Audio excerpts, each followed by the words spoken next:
Nation League semi-final နဲ့ဒုတိယညဖြစ်ပါတယ်ပေါ့နော်ဒါပြင်သစ်နဲ့စပိန်နဲ့ကစားမှာဖြစ်ပါတယ်ဒါချန်ပီယံအသင်းတွေကစားမှာပွဲလေးဖြစ်ပါတယ်ပေါ့နော်ဘာလို့လဲဆိုတော့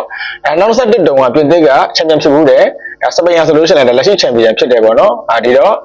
ဒါဘယ်အသင်းကမြန်ကြောပြန်ချန်ပီယံစုကိုသိမ့်ပိုက်နိုင်မလဲဒါမှမဟုတ်စပိန်ရပဲနှစ်ခါစတိုက်သိမ့်ပိုက်နိုင်မလားပေါ့နော်လူစင်းအခင်းချင်းကကြည့်မယ်ဆိုလို့ရှိရင်တော့တကယ်ကိုဒီနေ့လူငယ်စူပါစတာတွေပဲစုဖွဲ့ရတာဗျနှစ်သင်းလုံးကပြင်သစ်ဘက်ကိုကြည့်မယ်ဆိုလို့ရှိရင်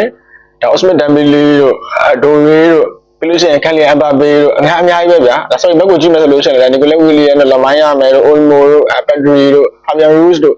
ဘာမှပြောရမလို့လေဗျာလူစင်းအခင်းချင်းအစုအဖွဲ့ဖြစ်တယ်ပေါ့နော်ဒါပဲတင်းနိုင်မလဲဆိုတော့ဒါတော်လေးချင်းကိုစိတ်လှုပ်ရှားပွဲကောင်းပါတယ်ဒါကျွန်တော်ကြည့်ရမယ့်လူတွေအတွက်ဆိုလို့ရှိရင်တော့ဒါဂိုးများလေပိုကောင်းလေတော့ဗျာသိရမလားဒါပိုပြီးတော့မြန်ဆန်ရှိတာပေါ့โอเคဒါမနေ့ကတော့လည်းဒါပေါ်တူဂီကလည်းဒါနိုင်ပါပြီးတော့ဒါဖိုင်နယ်မှာကြိုးဆောင်နေပြီဆိုတော့ဒါဒီညလည်းဘယ်အသင်းနိုင်ပြီးတော့ဒါဖိုင်နယ်တလန်းသွားနိုင်မလဲ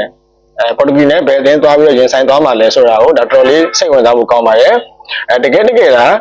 ပေါ်တူဂီနဲ့ဒါဘယ်လိုလဲအခုအခြေအနေရဆိုလို့ရှိရင်ဒါဖိုင်နယ်မှာတွေ့မဲ့နှစ်သင်းဆိုလို့ရှိရင်လည်းဒါနှစ်သင်းအဲ့ဒီနှစ်သင်းကလည်းဒါချန်ပီယံဖြစ်မှုတဲ့အသင်းတွေဖြစ်တဲ့အတွက်ကိုဒါချန်ပီယံတွေဆုံးမဲ့ပွဲပဲဖြစ်ပါတယ်ဒါတော်လေးကိုစိတ်ဝင်စားဖို့ကောင်းပါတယ်โอเค